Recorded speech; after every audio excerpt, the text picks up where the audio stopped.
নমস্কার বন্ধুরা, দেখো তোমাদের জন্য এই শিম নিয়ে এসেছি। তবে শিম দিয়ে কিছু করবো না, শিমের এই যে দানাটা দেখতে পাচ্ছ না, হ্যাঁ এই দানা দিয়ে দারুণ একটা রেসিপি হতে চলেছে। তোমরা খালি আমার সঙ্গে থাকো, স্কিপ করে কেউ দেখো না। হয়তো কেউ কখনো খাওনি, যদি খেয়ে থাকো অবশ্যই একটা কমেন্ট করে জানিও। এই দানাগুলো আমি অনেক দানা ছাড়াবো, হ্যাঁ সমস্ত দানা নিয়ে আমি পেস্ট করে নেবো।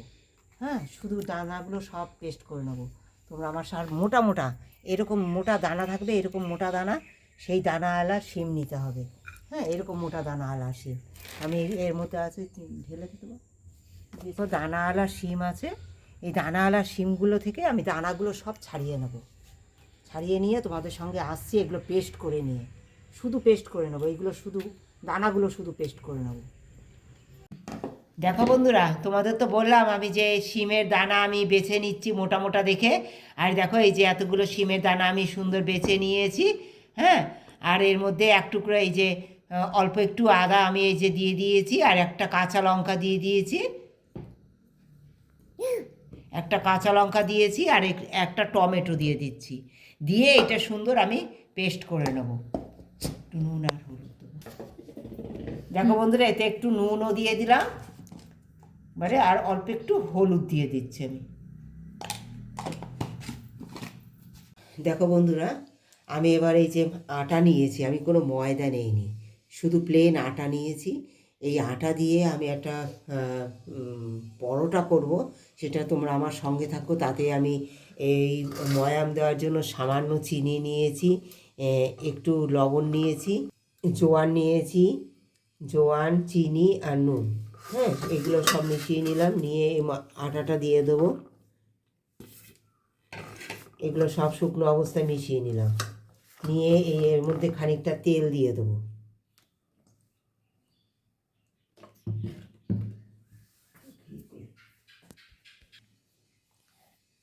একটু তেল দিলাম আর একটু ঘি দেবো, দিয়ে আমি এই ময়ামটা দেবো। ময়ামটা কীরকম হলে পরে বন্ধ করব, তো সেটা যখন এরকম দিয়ে মুঠ মতো হয়ে যাবে, ভেঙে যাবে খুব সহজে, সেই পর্যন্ত সুন্দর করে আমি ডলে ডলে ময়ামটা দিয়ে নেব। তোমরা আমার সঙ্গে থাকো। ময়ামটা দিয়ে আমি ঠান্ডা জলে মাখবো না, এটা গরম জলে মাখবো।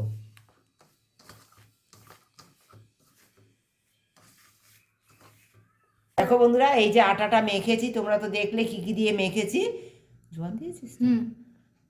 দেখো বন্ধুরা, তোমরা তো দেখেছো যে আমি কি কি দিয়ে এটা ময়ামটা দিয়েছি, আর ময়াম কত সুন্দর রেডি হয়ে গেছে। দেখো এই যে, দেখো ভেঙে যাচ্ছে, দলাও হয়ে যাচ্ছে আর ভেঙেও যাচ্ছে। ময়াম আমার রেডি।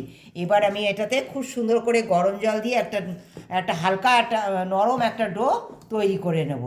আর ডো তৈরি করে 2 ঘন্টা আমি এরকম ঢাকনা চাপা দিয়ে রেখে দেবো এটা।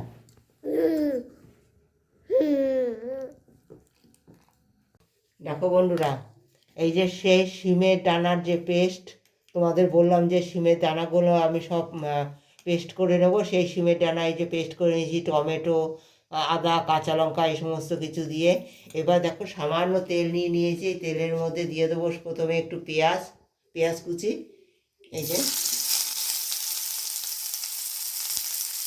দেখো বন্ধুরা, এবার এই যে শিমের দানার যে পেস্টটা, এইটা দিয়ে দেবো।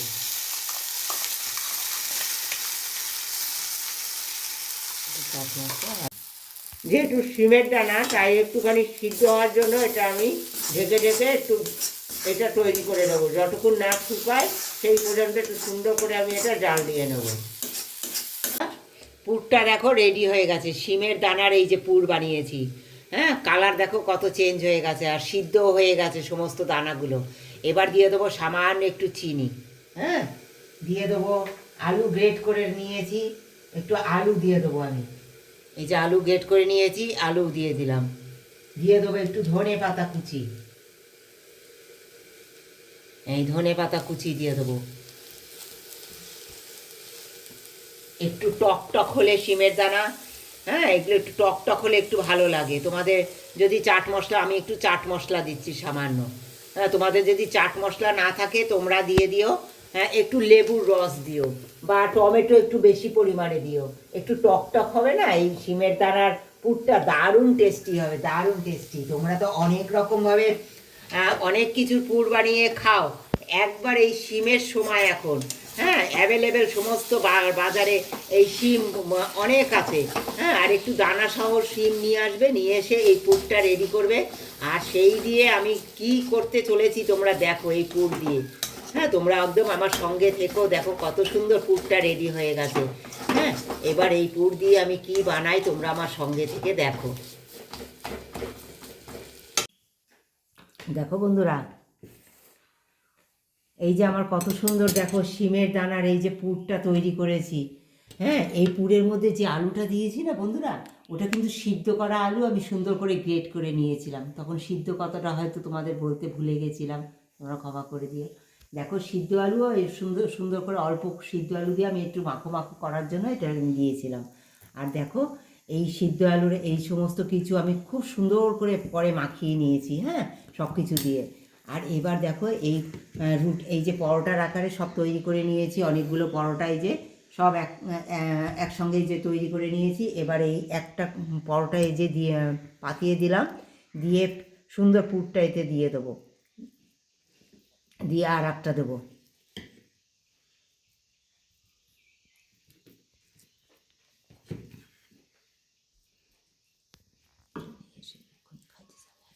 পুর বানিয়ে তারপর বেলতে গেলে না অনেক সময় পুরটা বেরিয়ে যায় না। আমরা এইভাবে যদি একটা পরোটা যদি পাতলা করে বানাই, সব পাতলা পাতলা করে আগে বানিয়েছি, যেহেতু ডবল পড়বে তাই আমি পাতলা করে আগে বানিয়ে নিয়েছি। বানিয়ে নিয়ে তারপরে পুরটা এরকম মাঝখানে দিয়ে দেবো, আমি সুন্দর করে পুরটা দিয়ে দেবো, খুব সুন্দর করে দেখো পুরটা সমস্ত জায়গায় দিয়ে দেবো। হ্যাঁ এইভাবে আমি সমস্ত পরোটাগুলো বানিয়ে নেবো। এই শিমের দানার পুর দিয়ে তোমরা একবার করে খেয়ে দেখো কেমন লাগে। যদি ভালো লাগে অবশ্যই একটা কমেন্ট দিও।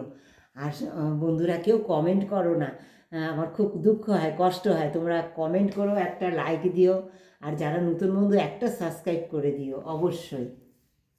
হ্যাঁ এবার কি করব দেখো বন্ধুরা, এই যে আর একটা পরোটা এবার এর উপরে সুন্দর চাপিয়ে দেবো, দিয়ে দুটো সুন্দর সমান সমান করে নিয়ে, সুন্দর টান টান করে নিয়ে, জল আনিস নি? দেখো বন্ধুরা আমি একটু জল নিয়েছি, যাতে এই যে সাইডে একটুখানি লাগিয়ে দেবো। হ্যাঁ একটু লাগিয়ে দিলে কি বলো তো, একটার সঙ্গে আর একটা সেটে যাবে, সুন্দর সেটে যাবে। একটু চাপ দিলে পারি সুন্দর, এই যে একটু এরকম জল দিয়ে একটু এরকম এরকম করে দিতে হবে, একটু এরকম চেপে দিলে সুন্দর সেটে যাবে ভাজার সময়, তাহলে পুরটা বেরিয়ে যাবে না। হ্যাঁ তাই এরকম জল দিয়ে না তোমরা চারিদিকে একটু হালকা একটুখানি জল দিয়ে একটু এরকম চিপে দেবে, সুন্দর সেটে যাবে। দেখো এই এই সুন্দর সেটে গেল। হ্যাঁ তোমরা বিভিন্ন এটাকে কাঁটা চামচ দিয়ে আবার আকারও করতে পারো, একটা কাঁটা চামচ দিয়ে। দেখো বন্ধুরা আমি একটু জল নিয়েছি, যাতে এই যে সাইডে একটুখানি লাগিয়ে দেবো। হ্যাঁ একটু লাগিয়ে দিলে কি বলো তো, একটার সঙ্গে আর একটা সেটে যাবে, সুন্দর সেটে যাবে। একটু চাপ দিলে পারি সুন্দর, এই যে একটু এরকম জল দিয়ে একটু এরকম এরকম করে দিতে হবে, একটু এরকম চেপে দিলে সুন্দর সেটে যাবে ভাজার সময়, তাহলে পুরটা বেরিয়ে যাবে না। হ্যাঁ তাই এরকম জল দিয়ে না তোমরা চারিদিকে একটু হালকা একটুখানি জল দিয়ে একটু এরকম চিপে দেবে, সুন্দর সেটে যাবে। দেখো এই এই সুন্দর সেটে গেল। হ্যাঁ তোমরা বিভিন্ন এটাকে কাঁটা চামচ দিয়ে আবার আকারও করতে পারো, একটা কাঁটা চামচ দিয়ে। বন্ধুরা বাইরের অবস্থা দেখো তোমরা শুধু, খুব কুয়াশা, মানে এ বাড়ি থেকে ও বাড়ি দেখার মতো পরিস্থিতি নেই, দারুণ কুয়াশা পড়েছে। হ্যাঁ আর রাতে কর্তা এসেছিল, খিদিরপুরে ওর জাহাজ এসছে, আর ভোরবেলা বেরিয়ে গেছে এই কুয়াশার মধ্যে। আমি তারপরে এই রেসিপি করতে বসে গেছি, এই পরোটা বানাতে তোমাদের জন্য। হ্যাঁ দারুণ একটা শাক দিয়ে, বেতে শাক দিয়ে একটা পরোটা, বলে দেবো আবার। দেখো বন্ধুরা এই যে বেতে শাকের পরোটাটা আমি সুন্দর ভেজে নিচ্ছি, তোমরা দেখো খুব সুন্দর করে ভেজে নিচ্ছি।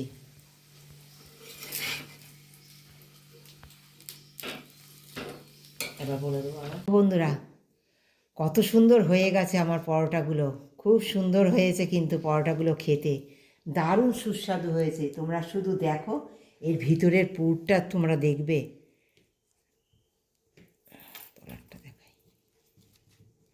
দেখো কত মোটা পুর, দেখো ভিতরে আমি বানিয়েছি। এই দেখো খুব গরম, ধরা যাচ্ছে না, ধুমো উঠছে, দেখতে পাচ্ছ? এই দেখো পুর দেখো, হ্যাঁ দারুণ সুস্বাদু হয়েছে বন্ধুরা। একবার তোমরা ট্রাই করো, এটা যে কত সুস্বাদু হয়েছে একবার ট্রাই করো, সকলের কাছে এটা অনুরোধ রইলো। অনেক তো মটরশুঁটি দিয়ে তোমরা খেয়েছো পরোটা পুরি, একবার এই শিমের শুঁটি দিয়ে বা শিমের দানা দিয়ে একবার, দারুণ দারুণ, জাস্ট দারুণ। ভালো লাগলে অবশ্যই আমার পাশে থেকো বন্ধু হয়ে, একটা সাবস্ক্রাইব করে দিও, লাইক দিও, কমেন্ট করে জানিও।